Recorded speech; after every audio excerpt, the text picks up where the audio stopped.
বাংলাদেশ প্রতিষ্ঠার সংগ্রামে যে তরুণ প্রজন্ম আজকেও যে সংগঠনের আদর্শে উজ্জীবিত হয়ে নিজেদেরকে নিয়োজিত রেখেছে, সেই সংগঠন বাংলাদেশের ছাত্র সমাজের পরম মমতার সংগঠন, বাংলাদেশের ছাত্র সমাজের ভালোবাসা, স্নেহ, মায়া, মমতা দিয়ে ঘেরা সংগঠন, জাতির পিতা এবং দেশরত্নের স্নেহধন্য প্রতিষ্ঠান বাংলাদেশ ছাত্রলীগ কেন্দ্রীয় নির্বাহী সংসদের পক্ষ থেকে ৭৫তম প্রতিষ্ঠাবার্ষিকী উপলক্ষে আয়োজিত আজকে শীত বস্ত্র বিতরণ কর্মসূচিতে আপনাদের সবাইকে সংগ্রামী শুভেচ্ছা এবং অভিনন্দন। প্রিয় বন্ধুগণ, আজকে ইতিমধ্যেই আমাদের অনুষ্ঠানে বক্তব্য রেখেছেন বাংলাদেশ ছাত্রলীগ ঢাকা বিশ্ববিদ্যালয় শাখার বিপ্লবী সাধারণ সম্পাদক, দুর্যোগে দুর্বিপাকে শিক্ষার্থীদের সাথে নিয়ে যিনি নেতৃত্ব দিয়েছেন আমাদের real life hero Tanvir Hasan Saikat. বক্তব্য রেখেছেন ঢাকা বিশ্ববিদ্যালয় শাখা ছাত্রলীগের নবগঠিত কমিটির সভাপতি, ঢাকা ইউনিভার্সিটি ডিবেটিং সোসাইটির সাবেক সাধারণ সম্পাদক, ডাকসুর নির্বাচিত সাহিত্য সম্পাদক, বাংলাদেশ ছাত্রলীগ কেন্দ্রীয় নির্বাহী সংসদের সাবেক নাট্য বিতর্ক বিষয়ক উপসম্পাদক, এই ঢাকা বিশ্ববিদ্যালয় প্রগতিশীল ছাত্র আন্দোলন পরিচালনার ক্ষেত্রে যার দক্ষ ভূমিকার কথা, সৃজনশীল ভূমিকার কথা এবং ছাত্র অধিকার আদায়ে তার আপসীন ভূমিকার কথা আমরা অনবরত জানি। আমাদের সংগ্রামী সহযোদ্ধা, আমাদের বন্ধু মাঝারুল কবির সাহেব আজকে অনুষ্ঠানটি সঞ্চালনা করছেন বাংলাদেশ ছাত্রলীগ কেন্দ্রীয় নির্বাহী সংসদের বিপ্লবী সাধারণ সম্পাদক। ছাত্রলীগের সকল ধাপ পেরিয়ে আজকে তিনি বাংলাদেশ ছাত্রলীগ কেন্দ্রীয় নির্বাহী সংসদের সাধারণ সম্পাদকের দায়িত্বে আসীন হয়েছেন, যার পিতা জাতির পিতার ডাকে এই দেশকে দেশমাতৃকার মুক্তির জন্য গেরিলা যুদ্ধে নিয়োজিত হয়েছিলেন। আজকে যিনি বঙ্গবন্ধু দেশরত্ন শেখ হাসিনার নেতৃত্বে স্মার্ট বাংলাদেশ গড়ার জন্য ছাত্র সমাজ এবং তরুণ প্রজন্মকে ঐক্যবদ্ধ করার জন্য কাজ করছেন, যার বিনয়, যার দূরদর্শিতা, যার সাংগঠনিক দক্ষতা ইতিমধ্যেই বাংলাদেশের ছাত্র সমাজের মধ্যে প্রাণের সঞ্চার করেছে আমার প্রিয় বন্ধু, মিছিলের সাথী, সহযোদ্ধা, সংগ্রামী ছাত্রনেতা শেখ ওয়ালি আসিফ ইনান। আজকে আমাদের মাঝে অল্প কিছুক্ষণ আগে উপস্থিত হয়েছেন বাংলাদেশের মানুষের আশাকাঙ্ক্ষার একমাত্র ঠিকানা, বাংলাদেশের মানুষের দিন বদল এবং ভাগ্য বদলের কারিগর, স্বাধীনতা, গণতন্ত্র এবং উন্নয়নের সমর্থক, বাংলাদেশ আওয়ামী লীগের নবগঠিত কমিটির ত্রাণ এবং সমাজ কল্যাণ বিষয়ক সম্পাদক, সাবেক প্রচার বিষয়ক উপসম্পাদক, সংগ্রামী জননেতা জনাব আমিনুল ইসলাম আমিন। আমাদের মাঝে আজকে উপস্থিত রয়েছেন ঢাকা বিশ্ববিদ্যালয়ের মাননীয় প্রো উপাচার্য, যিনি বাংলাদেশ ছাত্রলীগের একজন কর্মী ছিলেন। আমরা গর্বের সঙ্গে বলতে পারি যে আজকে ঢাকা বিশ্ববিদ্যালয়ের প্রো উপাচার্য শিক্ষার দায়িত্বে যিনি রয়েছেন, এই বিশ্ববিদ্যালয়কে গবেষণা বিশ্ববিদ্যালয়ে পরিণত করার ক্ষেত্রে যিনি নেতৃত্ব দিচ্ছেন, অবকাঠামোগত মাস্টার প্ল্যান এবং একাডেমিক মাস্টার প্ল্যান প্রণয়ন করার ক্ষেত্রে ভূমিকা রাখছেন। তিনি আমাদের শহীদুল্লাহ হল শাখা ছাত্রলীগের আহ্বায়কের দায়িত্ব পালন করেছিলেন একসময়। আমাদের শ্রদ্ধেয় শিক্ষক অধ্যাপক doctor ASM Maksud Kamal sir আমাদের আজকের অনুষ্ঠানে আলোচক হিসেবে উপস্থিত আছেন। আমাদের আজকের অনুষ্ঠানে প্রধান অতিথি হিসেবে যিনি উপস্থিত হয়েছেন বাংলাদেশের ছাত্র সমাজের কাছে, বাংলাদেশের জনগণের কাছে অত্যন্ত জনপ্রিয় একটি নাম, এবং বিশেষ করে আমরা যারা ছাত্ররা রয়েছে আমরা জানি যে যখন 2013 সালে 24শে এপ্রিল রানা প্লাজার ধসের ঘটনা যখন ঘটে, টানা 3 মাস দুর্গতদের পাশে দাঁড়িয়ে জনগণের কাছে তিনি আইকনে পরিণত হয়েছিলেন এবং গণপ্রজাতন্ত্রী বাংলাদেশ সরকারের ত্রাণ এবং দুর্যোগ মন্ত্রণালয়ের দায়িত্বভার গ্রহণ করার পরে তার গণমুখী কর্মপরিকল্পনা আমাদের অসহায় দুর্যোগ দুর্বিপাকে পীড়িত মানুষের পাশে বঙ্গবন্ধু দেশরত্ন শেখ হাসিনার উপহার পৌঁছে দেওয়া এবং একটি গণমুখী রাষ্ট্র পরিকল্পনা করার ক্ষেত্রে ত্রাণ এবং দুর্যোগ মন্ত্রণালয়কে সাথে নিয়ে যিনি দুর্বলভাবে নেতৃত্ব দিয়ে যাচ্ছেন।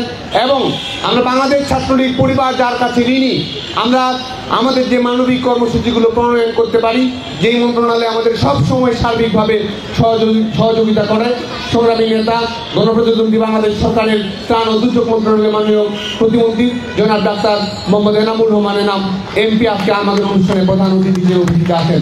প্রিয় বন্ধুগণ, আমাদের বাংলাদেশ ছাত্রলীগের সর্বস্তরের নেতৃবৃন্দ, ঢাকা বিশ্ববিদ্যালয় সহ ঢাকার বিভিন্ন শিক্ষা প্রতিষ্ঠানের ছাত্র বন্ধুরা, গণমাধ্যমের বন্ধুরা এখানে উপস্থিত আছেন।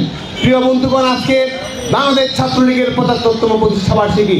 আজকের দিনটি শুধু বাংলাদেশ ছাত্রলীগের জন্য নয়, আজকে আমরা মনে করি যে আজকের দিনটি বাংলাদেশের ছাত্র আন্দোলনের জন্য একটি ঐতিহাসিক মাহেন্দ্রক্ষণ। বাংলাদেশ ছাত্রলীগের প্রতিষ্ঠাবার্ষিকী বাংলাদেশের সাধারণ শিক্ষার্থীদের জন্য আনন্দের কারণ। বাংলাদেশ ছাত্রলীগের প্রতিষ্ঠাবার্ষিকী সাধারণ শিক্ষার্থীদের ঘুরে দাঁড়ানোর প্রত্যয় শেখায়। বাংলাদেশ ছাত্রলীগের প্রতিষ্ঠাবার্ষিকী শিক্ষার্থীদেরকে 21-এর মাথা নত না করার শপথ শেখায়।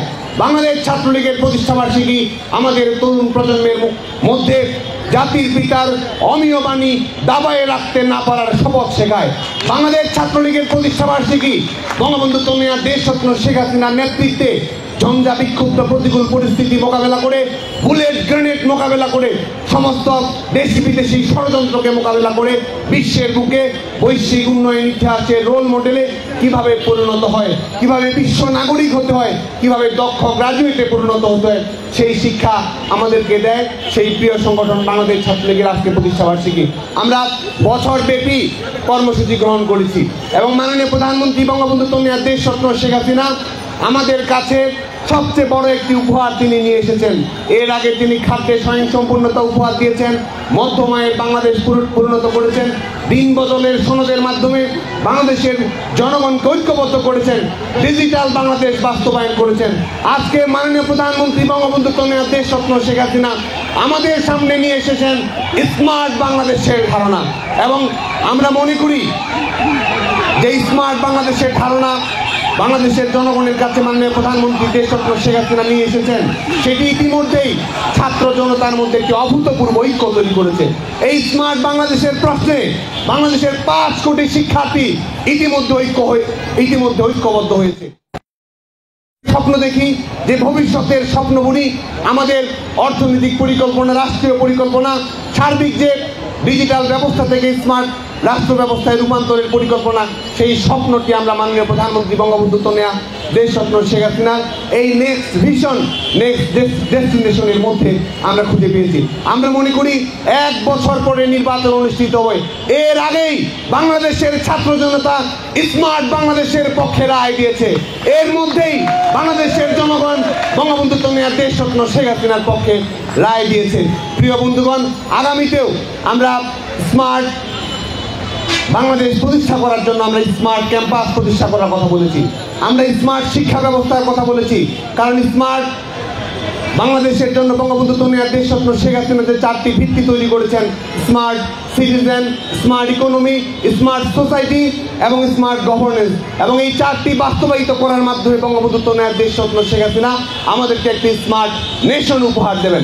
এবং যে অর্থনৈতিক রূপান্তরের কথা বঙ্গবন্ধু কন্যা দেশরত্ন শেখ হাসিনা বলেছেন, যে আমাদের লেবার ইন্টেন্সিভ যে ইন্ডাস্ট্রি রয়েছে, শ্রমঘন শিল্প থেকে আমরা মেশিন নির্ভর শিল্পের দিকে যাতায়াত করব, এবং আমাদের ডিজিটাল বাংলাদেশের উপকার তরুণ প্রজন্মের স্বপ্নদ্রষ্টা সজীব ওয়াজেদ জয় যে স্বপ্নটি আমাদের মধ্যে ছড়িয়ে দিয়েছেন, যে কয়েক বছরের মধ্যেই আমাদের রপ্তানি খাতের আয়ের প্রধানতম উৎস গার্মেন্টস খাতকে ছাড়িয়ে যাবে আমাদের আইসিটি খাত। আজকে আমাদের তরুণ প্রজন্ম, আমাদের বিশ্ববিদ্যালয়ের শিক্ষার্থীরা যেন সেই অর্থনৈতিক রূপান্তরের উপযোগী শিক্ষা ব্যবস্থাতে সেই রূপান্তরটি তৈরি করতে পারে, আমাদের ইন্ডাস্ট্রি এবং একাডেমিয়ার মধ্যে যেন সুন্দর সম্পর্ক প্রতিষ্ঠিত হয়, কর্মবাজারের সঙ্গে বিশ্ববিদ্যালয়ের সিলেবাসের যেন অন্তর্নিহিত সম্পর্ক থাকে। আগামী দিনে বাংলাদেশ ছাত্রলীগ সেই বিষয়গুলো নিয়ে কাজ করবে এবং বিশ্ববিদ্যালয়ের অভ্যন্তরে শিক্ষার্থীদের সমস্যা সংকটে আমরা পাশে থাকবো। তাদের ক্যান্টিনের সমস্যা, তাদের লাইব্রেরির সমস্যা, তাদের পরিবহন ফি, তাদের আবাসিক ফি সহ প্রত্যেকটি বিষয় নিয়ে বাংলাদেশ ছাত্রলীগ কাজ করবে। এবং মাননীয় প্রধানমন্ত্রী বঙ্গবন্ধু কন্যা দেশরত্ন শেখ হাসিনার প্রতি আমরা কৃতজ্ঞতা জানাই যে এই অর্থনৈতিক বৈশ্বিক মন্দার মধ্যেও, রাশিয়া ইউক্রেন যুদ্ধজনিত বাস্তবতার মধ্যেও, কোভিড জনিত যে অভিঘাত রয়েছে সেই বাস্তবতার মধ্যেও বছরের প্রথম দিনেই বঙ্গবন্ধু কন্যা দেশরত্ন শেখ হাসিনা বাংলাদেশের 4 কোটি শিক্ষার্থীর হাতে 33 কোটি বই মাননীয় প্রধানমন্ত্রী বঙ্গবন্ধু কন্যা দেশরত্ন শেখ হাসিনা পৌঁছে দিয়েছেন। আজকে পৃথিবীতে এমন কোনো সরকার নেই যেই সরকার এই বিনামূল্যে প্রত্যেকটি বই শিক্ষার্থীদের কাছে প্রাথমিক এবং মাধ্যমিকের পৌঁছে দেয়। আমরা এমন একটি সরকারের সময়ে বাংলাদেশ ছাত্রলীগের প্রতিষ্ঠাবার্ষিকী পালন করছি, যেই সরকারের শিক্ষা বাজেট 81,000 কোটি টাকা, যেটি আগের সরকারের বিএনপি জামায়াত জোট সরকারের যে টোটাল বাজেট ছিল সেই বাজেটের চেয়ে এই সরকারের শিক্ষা বাজেট বেশি। এমন একটি সরকারের সময় আমরা প্রতিষ্ঠাবার্ষিকী পালন করছি। আজকে আমাদের সম্মানিত নেতৃবৃন্দ এখানে আলাপ আলোচনা করবেন। আজকের দিনে ছাত্র সমাজের প্রতি আমাদের এইটুকুই আহ্বান থাকবে যে আমাদের আরো ঐক্যবদ্ধ হতে হবে, সঠিক রাজনৈতিক সিদ্ধান্ত গ্রহণ করতে হবে, মুক্তিযুদ্ধের চেতনা বাস্তবায়ন করতে হবে। আমাদের মনে রাখতে হবে আমরা লাখো শহীদের রক্তের উত্তরাধিকার। আমাদের মনে রাখতে হবে আমরা জাতির পিতার সন্তান এবং জাতির পিতার স্বপ্নের সোনার বাংলা আমরা বাস্তবায়ন করব। এবং আগামী 2024 সালের নির্বাচনে আমরা সেই সরকার চাই যেই সরকার একদিনে 100 সেতু তৈরি করতে পারে।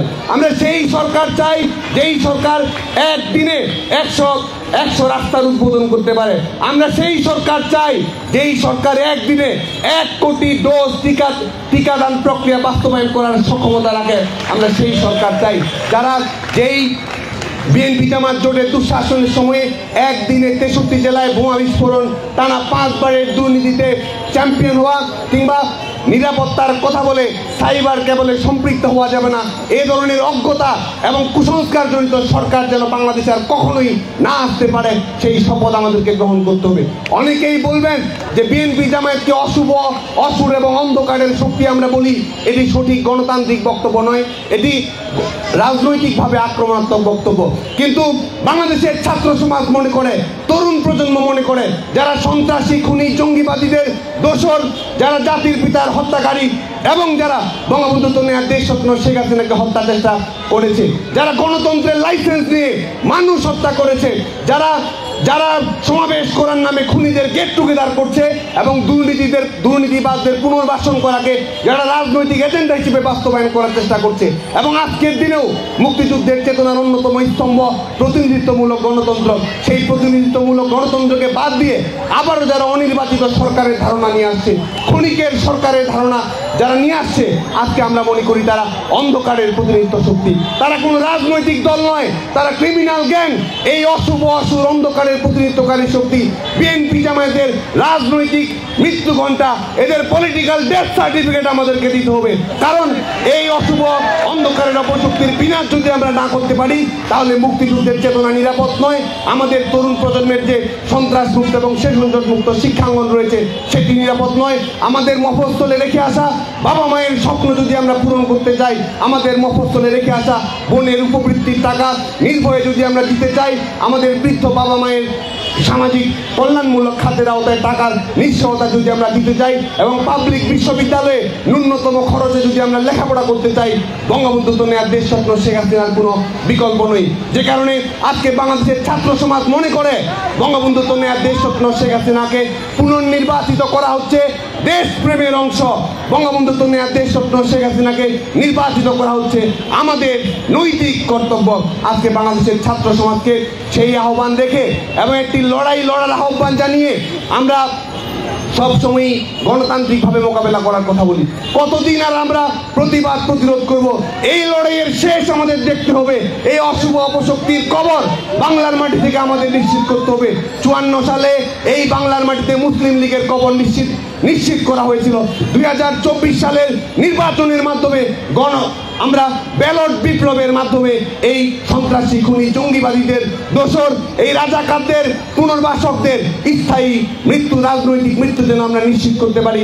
বাংলাদেশের ছাত্র সমাজকে সেই শপথ গ্রহণ করার আহ্বান জানিয়ে এবং আজকে দুর্গত মানুষের পাশে আমরা ত্রাণ নিয়ে যাচ্ছি। ঢাকা বিশ্ববিদ্যালয়ে বাংলাদেশ ছাত্রলীগ কেন্দ্রীয় নির্বাহী সংসদের পক্ষ থেকে এই আয়োজন করা হয়েছে। আমরা বাংলাদেশের প্রত্যেকটি জেলায় এবং বিশেষ করে যেসব শীতার্ত এলাকা রয়েছে সেই সব জায়গায় ত্রাণ নিয়ে আমরা যাব এবং বাংলাদেশের প্রত্যেকটি সাংগঠনিক ইউনিটকে, জেলা, ওয়ার্ড, ইউনিয়নের নেতৃবৃন্দকে, দুর্যোগে যারা রয়েছে, শীতার্ত মানুষ যারা রয়েছে, অসহায় মানুষ যারা রয়েছে, দেশরত্ন শেখ হাসিনার বার্তা নিয়ে তাদের পাশে দাঁড়ানোর আহ্বান জানিয়ে আপনাদের সবাইকে শুভেচ্ছা জানাচ্ছি। জয় বাংলা, জয় বঙ্গবন্ধু।